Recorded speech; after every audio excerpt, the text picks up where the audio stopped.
नमस्कार दोस्तों, मैं हूं मोल और एक और वीडियो में आपका स्वागत है। आज जब मैंने न्यूज़ चैनल ऑन किया तब देखा कि पांडुर्ना में जलकर जो 50 रुपये महीना था वो 100 रुपये महीना कर दिया गया। सबसे पहले ये समझते हैं कि नगर पालिका जो है उसके अर्निंग सोर्सेज क्या होते हैं और उस अर्निंग सोर्सेज में से जलकर बढ़ाना ही आवश्यक था या किसी और कर को बढ़ा करके भी काम चलाया जा सकता है। देखिए, नगर पालिका में 5 प्रकार से अर्निंग के सोर्सेज होते हैं। पहला होता है टैक्स रेवेन्यू, दूसरा होता है नॉन टैक्स रेवेन्यू, तीसरा होता है ग्रांट्स जो उसको स्टेट या सेंट्रल गवर्नमेंट से मिलती है, चौथा होता है कैपिटल इनकम और पांचवा होता है अदर सोर्स। एक एक करके इसको समझते हैं। सबसे पहले बात करते हैं टैक्स रेवेन्यू क्या होता है। देखिए, टैक्स रेवेन्यू में सबसे पहले होता है प्रॉपर्टी टैक्स, जो प्रॉपर्टीज़ का टैक्स हम लोग भरते हैं वो। दूसरा होता है वाटर टैक्स, जो आज इन लोगों ने वाटर टैक्स या जल कर जिसमें इन्होंने आज दर लगभग डबल कर दी। तीसरा होता है व्हीकल टैक्स। अब व्हीकल टैक्स में जो लोकल में ट्रांसपोर्टेशन होता है एरिया में, उस पर भी ये लोग टैक्स लगा सकते हैं, पर ऐसा शायद पांडुर्ना में तो अभी तक नहीं है। उसके बाद है एडवर्टाइजमेंट टैक्स। तो आपके जितने नगर पालिका के क्षेत्र में होर्डिंग्स आते हैं, उस होर्डिंग्स में जो भी एडवर्टाइजमेंट आती है, उस एडवर्टाइजमेंट में, अब वो एडवर्टाइजमेंट के सिस्टम अलग अलग होते हैं, तो उस एडवर्टाइजमेंट से जो अर्निंग आती है वो भी अर्निंग इनके पास होती है। अगर इंटरटेनमेंट वाली एक्टिविटी है, जैसे थिएटर है या और भी कोई इंटरटेनमेंट वाली एक्टिविटी है, तो वहाँ पे जो टैक्स वसूला जाता है वो टैक्स भी इनके अंतर्गत आता है। और आखिरी में आता है प्रोफेशनल टैक्स। प्रोफेशनल टैक्स में जो ट्रेडर्स होते हैं, व्यापारी होते हैं, इन लोगों से ये टैक्स वसूला जा सकता है। तो टैक्स रेवेन्यू में ये 5-6 प्रकार के टैक्स होते हैं जो ये वसूल सकते हैं। परंतु अभी से बढ़ोतरी जो करी है वो जल कर में करी है। अब देखते हैं कि नॉन टैक्स रेवेन्यू नगर पालिका के पास कहाँ से आता है। तो नॉन टैक्स रेवेन्यू का सबसे बड़ा सोर्स होता है जो सर्विसेज नगर पालिका देती है। जैसे ये लोग टैंकर्स देते हैं, सीवेज की सफाई की, जो घर में आकर के टैंकर सफाई होते हैं उसके ये लोग रसीद काटते हैं, वहाँ से इनके पास इनकम आती है। उसके बाद और भी बहुत सारे चार्जेस हैं, पार्किंग के चार्जेस है, टोल के चार्जेस है। पांडुर्ना में ऐसा तो कुछ है नहीं है कि एक भी नगर पालिका की ऐसी पार्किंग हो जहाँ पे पेड हो, जहाँ से लोग रेवेन्यू जनरेट करें। वैसी व्यवस्था की ही नहीं गई। आज तक कभी इस बारे में सोचा ही नहीं गया कि कहीं तो पार्किंग, हम लोग जितनी नगर पालिका की जगह है उनमें कहीं ना कहीं पार्किंग बनाया जाए और पार्किंग से भी रेवेन्यू कलेक्ट किया जाए। तो उस बारे में इन लोगों ने सोचा नहीं। टोल टैक्स का तो सवाल ही नहीं उठता। आपको, अगर आप शनि शिंगणापुर गए होंगे, तो जब शनि शिंगणापुर में हम लोग एंट्री होती है तो वहाँ पे 2 रुपये की एक पर्ची कटती है। आपको याद होगा, उस समय 2 रुपये की थी, अभी पता नहीं है कितने रुपए की हो गई है। तो वो 2 रुपये की जो पर्ची है वो वहाँ के लोकल ग्राम पंचायत टैक्स लगाती है हर व्हीकल पे जो वहाँ पर अंदर आती है।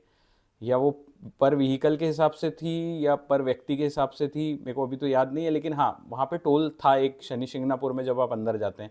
उस प्रकार की व्यवस्था यहाँ पर हो सकती थी। तीसरे टाइप के टैक्स की बात करूँ तो तीसरे टाइप का टैक्स जो होता है वो होता है जो ग्रांट स्टेट गवर्नमेंट और सेंट्रल गवर्नमेंट की तरफ से आती है। सेंट्रल गवर्नमेंट का तो समझ में आ रहा है, लेकिन स्टेट गवर्नमेंट तो खैर वहाँ से तो कुछ आना मुश्किल है, क्योंकि लाडली बहना को कम पड़ जाएगा, तो वहाँ से तो कोई ग्रांट आने से रही। चौथा जो टैक्स आता है वो आता है डेवलपमेंट वाला।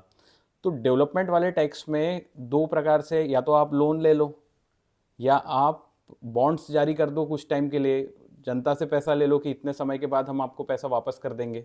तो ये बॉन्ड वगैरह, तो ये तो थोड़ी सी हायर लेवल की चीज़ें हो गई, शायद ये अपने क्षेत्र के लोगों को समझ में भी नहीं आएगा कि बॉन्ड्स क्या होते हैं। इसके बाद जो अदर सोर्सेज में आता है, पांचवा जो अदर सोर्सेज है, उस अदर सोर्सेज में आता है CSR एक्टिविटी।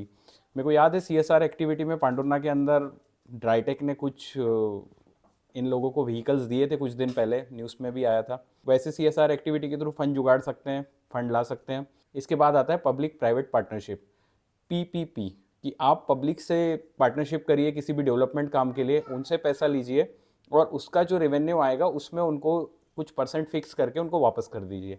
अब एग्जांपल मान के चलिए कि इनको कॉम्प्लेक्स बनाना है, वो कॉम्प्लेक्स 2 करोड़ का बन रहा है, इनके पास फंड नहीं है, तो ये जनता के पास जाए, उनसे बोले कि 2 करोड़ रुपए दे दीजिए, हम इतने इतने समय में आपको इतना इतना पैसा, एक स्कीम बनती है पूरी, वो स्कीम के तहत ये बॉन्ड जारी कर सकते हैं। उस स्कीम के तहत ये लोग पूरा एक शेड्यूल बना सकते हैं और पब्लिक प्राइवेट पार्टनरशिप के तहत एक पूरा मॉडल भी वहाँ पर डेवलप कर सकते हैं। समस्या हल होने की जगह समस्या बढ़ रही है, क्योंकि कर का जो बोझ है वो आम जनता पे पड़ रहा है। एडवर्टाइजमेंट टैक्स अगर बढ़ाते तो जो होर्डिंग्स लगा रहे हैं उन लोगों पे एडवर्टाइजमेंट की मार पड़ती। और होर्डिंग लगाने वाले अधिकतर कौन है? नेता, व्यापारी, इन्हीं लोगों की होर्डिंग लगती है ना नगर पालिका में। तो मसलन आम जनता से डबल कर करने के बजाय कहीं दूसरे रेवेन्यू सोर्स की तरफ जाते तो ज़्यादा बेटर है।